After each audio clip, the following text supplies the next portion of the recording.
Hello, it is 9 p.m. in Cairo. Our time for top stories in الكرامة news channel, and we start our top stories with current affairs in Libya.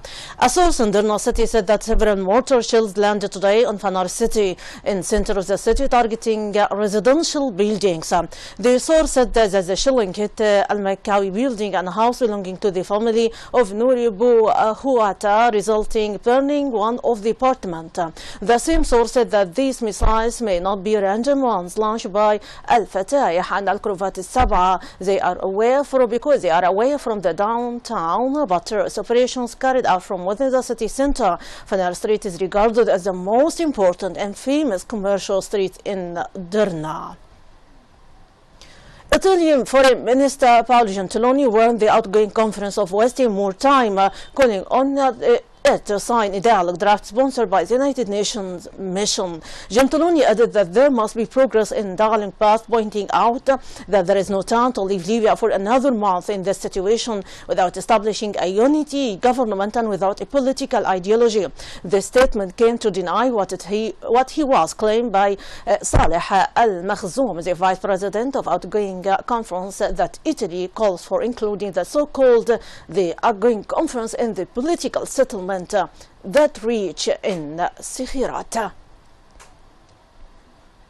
Security Director of Egyptian Matruh Governor Brigadier Hisham Lotfi stressed that 285 Egyptians returned from Libya through Saloum border crossing between the two countries. Lotfi added that among the returnees were 93 people who had left the country illegally, pointing to that the speed of the special procedures implemented for citizens from both two sides are okay. Travel procedures of 868 people, including 227 Egyptian and 641 Libyans, were accomplished during the last week. Parliament member of Foreign Committee As-Salahin Abdel Nabi said that he, accompanied by a member of the Interior Committee Ali Saiti, met with Parliament senior officials of the U.S. Senate, the U.S. envoy in Libya, and advisor for President of the National Security Council to discuss the latest developments in the Libyan arena. Abdel Nabi called on the U.S. administration to assist in the rehabilitation, training, and arming the Arab Libyan armed forces and security forces. He added that he appealed to the U.S. administration to impose sanctions against those who obstruct the national dialogue. And now to the Arab arena, and from Yemen, fighters loyal to Yemen's deposed president seized about 10 southern villages from Houthi forces today, maintaining momentum in their offensive a day after capturing the country's biggest airbase.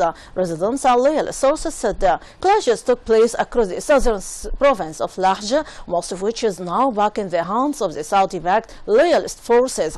Militias siding with President Abdurrabbu Mansour Hadi, who fled Yemen for Saudi Arabia in March, and army units trained and equipped by Gulf Arab countries have made advances against the Iranian-allied Houthis in recent weeks. Posted by Saudi-led airstrikes, they drove the Houthis from the port city of Aden last month, then pushed to the world and recaptured the Al-Anad airbase from Houthi forces yesterday after besieging it for days. Yemen's Arab neighbors intervened in the country in March to halt the advance of the Houthis Muslims from the north, whose fighters seized in the capital Sana'a in September and took over most of the country.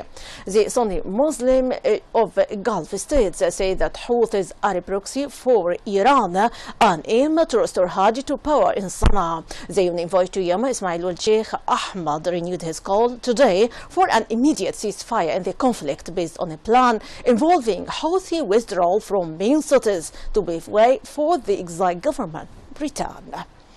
And now to PKK crisis. 2 Turkish soldiers and an armed guard were killed in a blast from a homemade mine planted by Kurd militants today in the southeastern province of Sirnak. Security sources said the death came amid surge of attacks against the military by the outlaw Kurdistan Workers' Party (PKK) and reprisal airstrikes by Turkish jets on PKK targets in northern Iraq. Security officials said that PKK militants planted the remote control device and detonated it as a military car passed. The blast injured 2 others in addition to 3 fatalities. Another soldier was killed and was wounded when militants attacked a guard post in Srinagar with Iraqi-propelled grenade. The death brings the number of Turkish security forces killed by PKK since July 20 to at least 19, the worst bloodshed since the group and the government agreed a ceasefire in 2013. Turkish military tightened security around the region after the attack. Today, military helicopters were hovering around the mountains of Srinagar as plumes of smoke rose from the area. The PKK announced it was stepping up attacks in mid-July over what it said were ceasefire violations, but has responded with yet more violence since Turkey began its campaign on PKK camps in northern Iraq on July 24.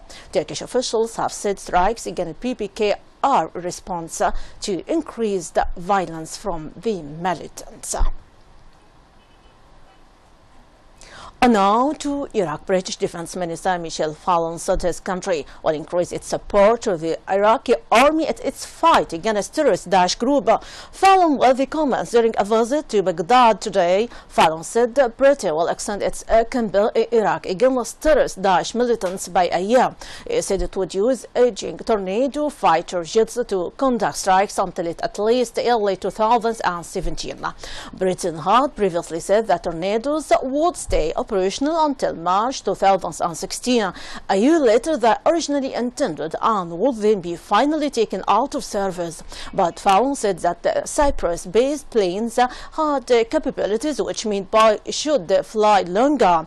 The U.S.-led coalition has conducted dozens of the strikes in Iraq and Syria in recent days as it seeks to weaken militants who have seized large swathes of both countries as part of the drive to create a caliphate. Britain is part of the U.S.-led coalition, but only has parliament's backing to carry out strikes in Iraq, not Syria. And now to Ukraine. Envoys of Ukraine, Russia separatists and security watchdog OSCE gathered in Minsk for one of their regular meetings on the progress of the ceasefire. The meeting held at President Hotel in Belarusian capital lasted well into the early hours of today as the sides tried to reach progress. However, they were unable to agree on any deal about prisoner swap or a pull out of more weapons from the front line as deep divisions remained in negotiations between Ukraine and the separatists. Ukraine, Russia and Moscow-backed separatists are discussing possibly extending the pullback of weapons in East Ukraine to include tanks and smaller weapon systems. So far, only weapons of over 100mm caliber, including large artillery, heavy mortar and powerful rocket systems, have been withdrawn from the line of contact between government forces and separatist rebels under an accord reached in Minsk in February. Rebel officials have said 22 civilians are rebel fighters and being killed and 29 wounded last month as a result of attacks from the Ukrainian side. Separatist press service DAN reported. My audience, that is the wrap-up of our top stories for today. For much more, you can check our website www.watalkarama.tv. Thanks very much. With us, my greeting, Rانيا البليدى.